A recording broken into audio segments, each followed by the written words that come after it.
হাসরের ময়দানে আল্লাহ তাআলা যখন ফেরেশতাদের মাধ্যমে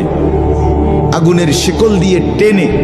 জাহান্নামকে হাসরের মাঠে এনে দাঁড় করাবে, মনে করেন এখানে এনে রাখবে, আমরা সবাই তাকাবো, এরকম হাসরের মাঠে যখন জাহান্নামকে আনা হবে, এই জাহান্নামের দিকে এক নজর তাকাইয়া হাসরের ময়দানের সমস্ত নাফরমান পাপী বেঈমান আবারও বলবে আল্লাহর কাছে, রব্বানা আখিরনা ইলা আজালিন করিব, আল্লাহ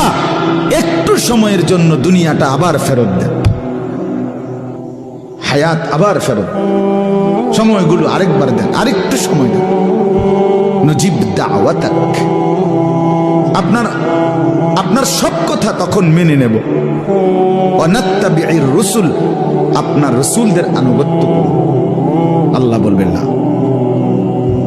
না বান্দা,